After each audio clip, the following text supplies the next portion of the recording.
I'm 3 years in now. So I got a lot on my mind, somebody, you understand what I'm trying to tell you here today. Don't take it for granted, please. This old time go in one day for me. You understand? And Lord have mercy, Jesus. Y'all have to forgive me here. But I'll tell you something. On the other side of that, there's a joyful side. Amen. Regardless of what he strikes you with. Yeah. I told you about Saul, but now I'm going to tell you about a little boy.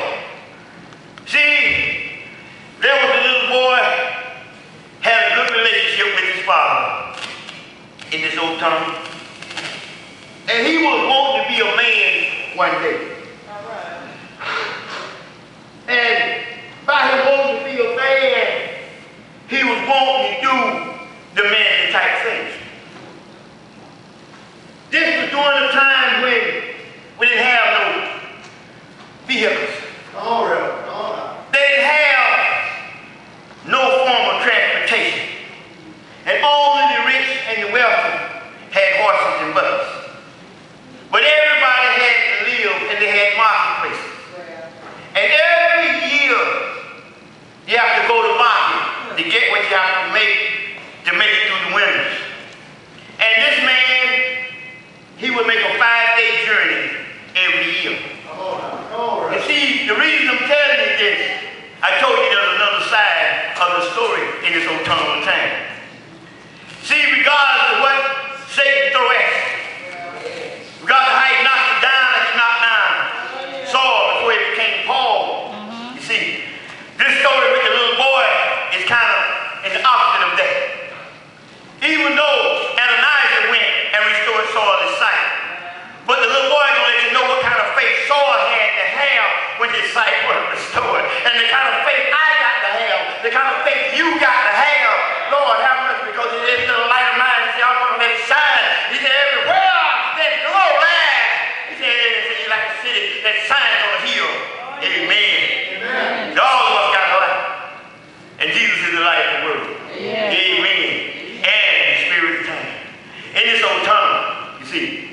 See, this man go to make his journey, and his son became like 12 years of age.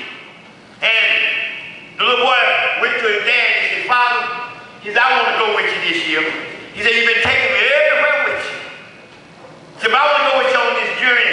He said, son, this is a man's journey. And I don't need no hindrance along the way, because your livelihood of your mother and your other brothers and sisters depends upon this groceries and all the supplies that I must bring back. And I don't need nothing to disrupt that. He said, well, Dad, I want to go with you. He said, son, I'm sorry, but you just can't go. And the young man had did so well during the year, had been such an outstanding child, it was hard for him to tell the son no, that he couldn't take him. But the son was so persistent until the dad gave in. He said, well, have your mom to pack your lunch. So when he told his wife, he said, not only pack a lunch for me, pack a lunch for the other boys. I'm going to take him with me this time. He said, it might be a mistake, but I'm going to take him with me. So when he got ready to pack up all his things, he packed up his drugs and all his groceries. He got all his water together. But he had experience on the journey.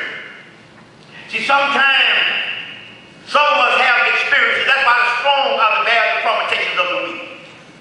See, when Paul was out there going through his changes and laying up in the bed and his conversion was coming, the disciples did not realize that Paul was being changed. This man did not realize the Christ that he was taking on by taking his son. Yeah. So he took his son along the way, and the little fella got along in, and while his dad was walking ahead of him, and he was back there playing around, but he was eating sandwiches. Lord have mercy. That was a mistake. Oh, yeah. Then when his dad went on down the road, not paying him any attention, because he hadn't watched the kid before, the next thing he knew, the little boy was drinking up his water. Yeah. Then I got 2 days into the journey, 2 days and a half.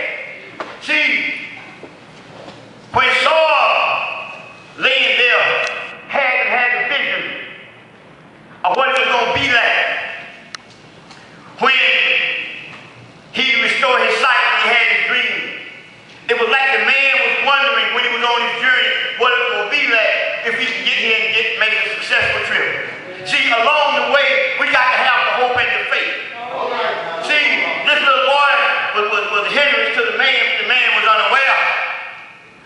So when he sat down that afternoon on the third day, he told his son, he said, let us sleep. His son said, Dad, I ain't got no ration.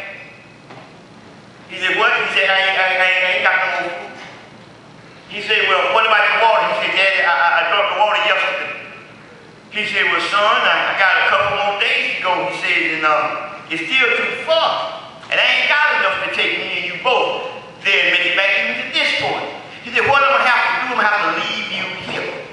Okay? I'm going to have to leave you here.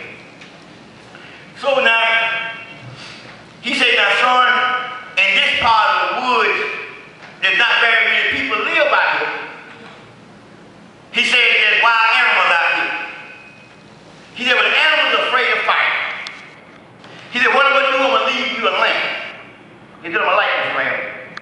He said, what I want you to do is you keep this light burning. Oh, yeah. He said, now what I want you to do is I want you to hold this light. See, when Paul finally got converted, you know Paul died in the end. Oh, yeah. Yeah, you know the story, Paul died in the end, but Paul had to hold that light. Yeah. I got to hold the light. You got to hold the light. Yeah. You understand me? See, that little boy, when his daddy began to leave him, his daddy left him. And the daddy gave him part of his food, the last he could make it back to this point. So when the daddy got off on the journey and there was another storm that was brewing and it knocked some of the people that had some of the supplies that his father should have got when he got to the marketplace. Lord, have mercy, Jesus. So he had to wait 3 or 4 days later. So now the boy ran out of food and it's going to come up a storm and rain. And the little boy, he got out there and he said, my daddy told me I got to hold the light. And so when he began to rain on him, you know, and he took his little body, when he got all kinds of little limbs and little leaves, and he let his body be exposed to the weather. And he went there, and as he bowed down over, he shone the wind off the light. Late in the night, he heard all kinds of animals and things come around the camp, and he stood good, don't he? Stood God over the light. He did everything in his power. When the wind got to raging and it blowing and almost blew the light out, he went there and got in front of it, put his little coats and everything over the light. He had to keep the light burning. See, when Paul got off out there, he went to the synagogue and he was preaching, and the disciples decided that they were just the same man that was going to kill us in this kind of thing. He had to show what he had. He had to let that light he had burn. He had to let that light shine, just like we got to let our light so shine among us. Oh, yeah. See, Paul knew that he had to hold it until the end. Just like I got to hold it, the same way you got to hold it. Oh, yeah. You got to hold it by treating your neighbor right. You got to hold it by loving one another. Yeah. You got to hold the light.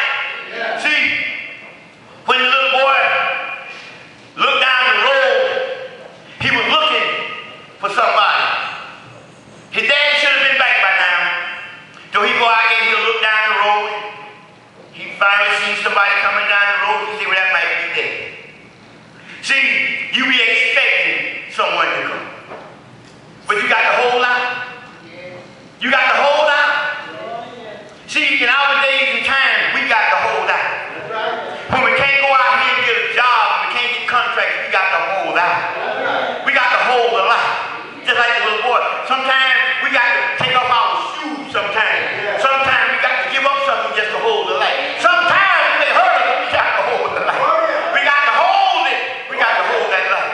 So when the little boy looked and see somebody coming to you, sometimes you think some help is on the way, but it don't be what you expected, and you get a letdown. The little boy seen somebody coming to hell. Yeah, he got happy, he ran out to the road, and he said, boy, that devil, he said, no, that devil, he's too tall to be my daddy. So when the man came by, his little boy watched him go by. He waited another day past, and he seen another stranger coming, but he was like about the height of the daddy. He said, it looked like my father coming now. He said, it looked like my daddy coming. Yeah. When he got a little closer, he seen that it was his daddy. And he looked at the old stranger when he went on by. Then the next day he looked and he sees another man coming. And he said he kind of looked like that. He didn't run with such excitement. See, sometimes we go through so many changes that we'll begin to get in a neutral zone that we ain't looking for our blessing.